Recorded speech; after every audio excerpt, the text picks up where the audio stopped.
नमस्कार, सप्ततारा न्यूज मध्ये आपले स्वागत आहे। न्यूज बुलेटिन मध्ये जाणून घेऊया आजच्या ठळक घडामोडी। साताऱ्यात महानगरपालिका अस्तित्वात येईल।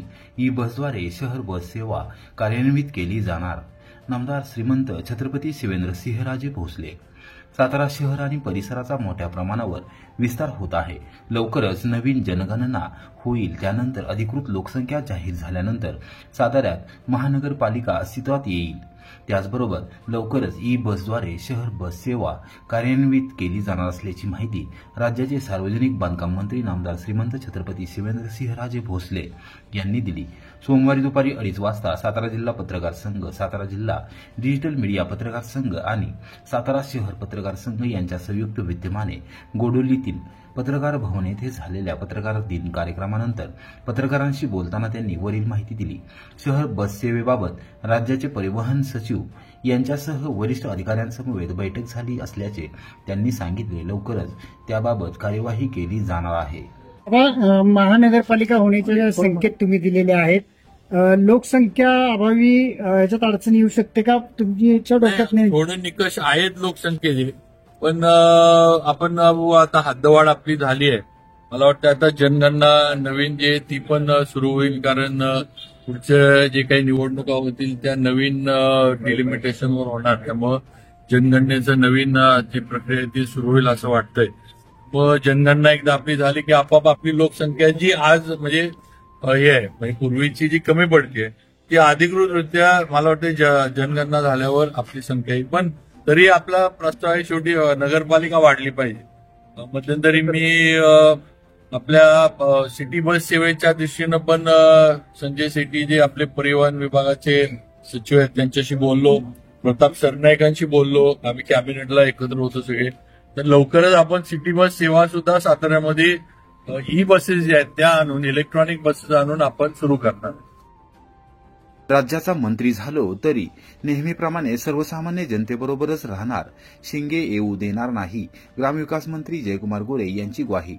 जयकुमार गोरे आज राज्याचा मंत्री झाला असला तरी तो तुमच्यासाठी आजही सामान्य माणूस आहे।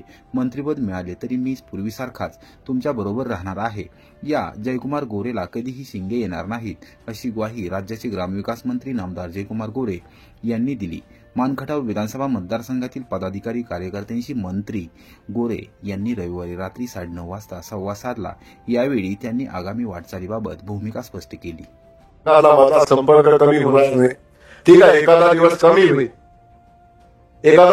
होईल, पण मी माझ्या मतदारसंघातल्या प्रत्येक जनतेला, प्रत्येक माणसाला पूर्वी जसा भेटत होतो तसाच भेटणार, जसा पूर्वी बसत होतो तसाच खुर्ची टाकून बसणार, जसा माझ्या आलेल्या प्रत्येक माणसाची विचारपूस करत होतो तसाच करणार। मंत्री झाला म्हणून मला कधीही शिंग येणार नाही, लक्षात बसूया। तर जो जयकुमार आपण बघितलेला आहे तो जयकुमार मंत्री झाल्यावर पण आपण बघाल त्याच्यामध्ये कुठला बदल झालेला आपल्याला दिसणार नाही। अवश्य मला काम अधिक असेल, अवश्य मला अधिकची मेहनत करायला लागेल, पण जेवढा वेळ मी तुम्हाला देईन, तेवढा वेळ मी तुमचा असेल हे मात्र 100% असेल।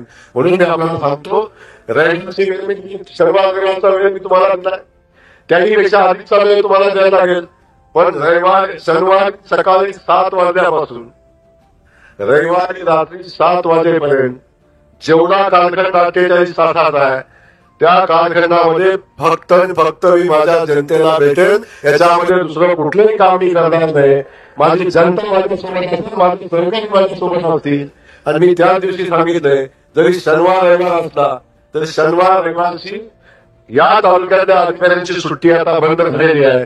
तुम्हाला कधी सुट्टी घ्यायची तेव्हा घ्या, पण जेव्हा मी माझ्या जनतेसोबत काम करतोय तेव्हा तुम्ही माझ्यासोबत असला पाहिजे, त्यांच्या समस्या असल्या पाहिजे। हे या अधिकाऱ्यांना मी मनापासून सांगेन, तेही मला साथ देतील, नक्कीच साथ देतील। नाही भाग पाडतो हे त्या ठिकाणी आपल्याला सांगेन, तेव्हा बिलकुल चिंता आपण करू नका। ज्या पद्धतीचा आज आपण अनुभव घेतला त्याच्यामध्ये कुठला बदल होणार नाही। किमान 80,000 लाडक्या बहिणींचे 65 वर्ष वय पूर्ण होणार असल्याने अपात्र ठरतील। आमदार शशिकांत शिंदे। राज्य सरकारवर टीका। महाराष्ट्र विधानसभेच्या सार्वत्रिक निवडणुकीत महायुतीने केवळ मते मिळवण्यासाठी महिला भगिनींना आमिष दाखवले। आता निकषात अडकवत लाडकी बहीण योजनेतून नावे वगळण्याचा प्रकार सरकार करत आहे. या योजनेचा लाभ विधानसभा निवडणुकीत केवळ मते मिळवण्यासाठी सरकारने केला आहे. त्यामुळे महायुती सरकारला सत्तेवर राहण्याचा नैतिक अधिकार राहिलेला नाही, अशी प्रखर टीका राष्ट्रवादी शरदचंद्र पवार पक्षाचे नेते आमदार शशिकांत शिंदे यांनी केली. सातारच्या शासकीय विश्रामगृहामध्ये सोमवारी सकाळी 11 वाजता आमदार शिंदे यांनी निवडक पत्रकारांशी त्यांनी संवाद साधला. राज्याच्या राजकारणामध्ये जे सत्ता बदल विधानसभेच्या निवडणुकीला झालं त्यामध्ये राज्याचे तत्कालीन मुख्यमंत्री, उपमुख्यमंत्री, आत्ताचे मुख्यमंत्री आणि उपमुख्यमंत्री यांनी स्पष्ट शब्दात सांगितलं की लाडक्या बहिणीमुळे आम्ही या ठिकाणी सत्तेवर आलो आणि आम्हाला सत्ता मिळाली. पार अगदी मनगटापासून ढोकऱ्यापर्यंत सगळ्यांनी राख्या बांधल्या आणि सांगितलं आम्ही भाऊ म्हणून तुमच्या पाठीमागे भक्कमपणे उभा राहू. ही योजना बंद करून देणार नाही, एकाही महिलेवर अन्याय होऊन देणार नाहीत, एकही महिन्याचं नाव रद्द करणार नाही. ह्या भीष्म प्रतिज्ञा सरकारच्या तिजोरीवर बाहेर पडायला लागल्यानंतर, लगेच सरकार स्थापन झाल्यानंतर हेच भाऊ आता लाडक्या बहिणीला विसरले. दुर्दैवाने आज जो ज्यावेळेला ही योजना जाहीर झाली त्यावेळेला जे GR काढला होता त्या GRच्या कॉपी माझ्याकडे आहे.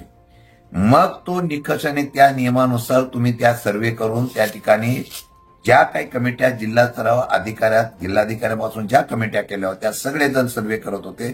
लाभार्थ्यांची नावं फायनल केले या निकषानुसार जर केली असतील तर सरसकट त्यावेळेला माझा आरोप आहे जेवढ्यांनी अर्ज केले त्या लोकांचा काही अर्ज बाद करून सरसकट सगळ्यांना या महाराष्ट्रामध्ये जर आपण अशा प्रकारचा लाडक्या बहिणीचा लाभ दिला असेल तर मग माझ्या 2 मागण्या आहेत.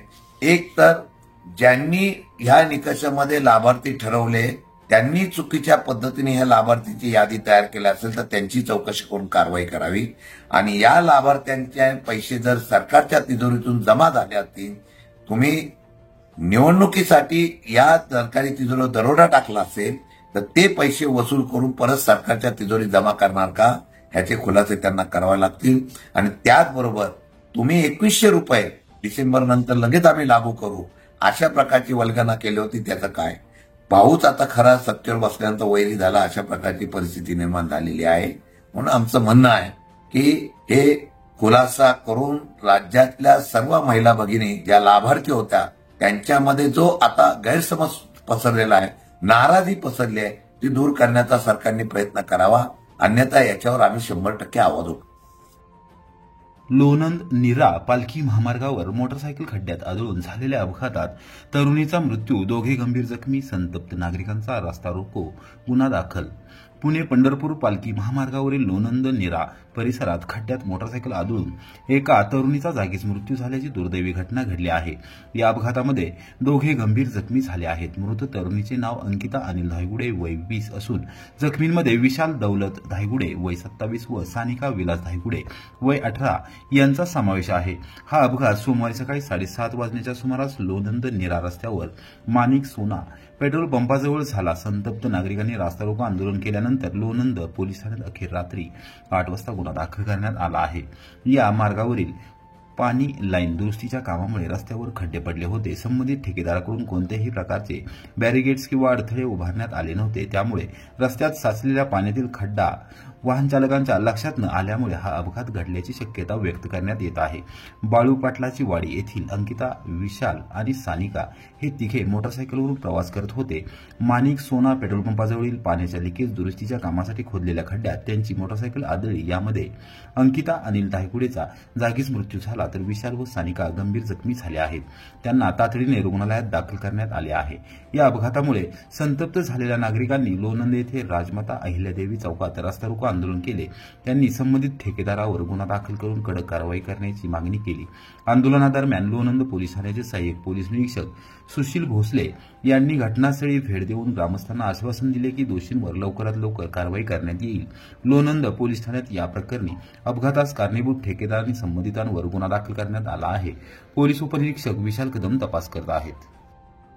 या 2 भोंदू मांत्रिकांवर अखेर मसवड पोलीस ठाण्यात गुन्हा दाखल. पैशांचा पाऊस पाडण्याच्या आमिषाने 36 लाखांना गंडा. हवेतून पैशांचा पाऊस पाडण्याचे आमिष दाखवून एका सेवानिवृत्त कर्मचाऱ्यांसह चौघांना तब्बल 36 लाखांना गंडा घालण्यात आला होता. या संदर्भात म्हसवड पोलीस ठाण्यात त्या 2 भोंदू मांत्रिकांवर अखेर जादूटोणा कायद्यान्वये रविवारी रात्री 10:30 वाजता गुन्हा दाखल करण्यात आला आहे. मंगेश गौतम भागवत वय 32 राहणार कळस तालुका इंदापूर जिल्हा पुणे, सर्जेराव संभाजी वाघमारे वय 70 राहणार म्हसवड तालुका मान जिल्हा सातारा अशी गुन्हा दाखल झालेल्या भोंदू मांत्रिकांची नावे आहेत. कांता वामन बनसोडे वय 60 राहणार देवापूर तालुका मान हे प्राथमिक आरोग्य केंद्रातून लिपिक या पदावरून सेवानिवृत्त झाले आहेत. त्यांच्या ओळखीच्या संबंधित भोंदू मांत्रिकांनी दैवी शक्ती व जादूटोण्याचा वापर करून पैशांचा पाऊस पाडत असल्याचे त्यांना व त्यांच्यासह अन्य चौघांना आमिष दाखवले.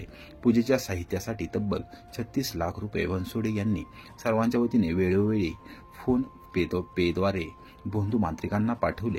ठरल्याप्रमाणे पैशांचा पाऊस पाडून मांत्रिकाने घरातील देवीसमोर बनसोडे यांच्यासह अन्य लोकांना बंदिस्त 6 बॉक्स दिले. त्या बॉक्समध्ये तब्बल 30 कोटी रुपये असल्याचे त्यांना सांगण्यात आले, पण हे बॉक्स उघडल्यानंतर त्यामध्ये वर्तमानपत्रांची रद्दी निघाली. आपली फसवणूक झाल्याचे बनसोडे व अन्य लोकांना समजल्यानंतर भोंदू मांत्रिकाकडे त्यांनी पैसे परत मागितले, परंतु त्यांचे पैसे परत दिले नाहीत. गेले 1.5 वर्षांपासून तक्रारदार संबंधितांवर गुन्हे दाखल करण्यासाठी प्रयत्न करत होते, मात्र त्यांची कोणीही दखल घेत नव्हते. अखेर संबंधितांवर गुन्हा दाखल करण्यात आला आहे.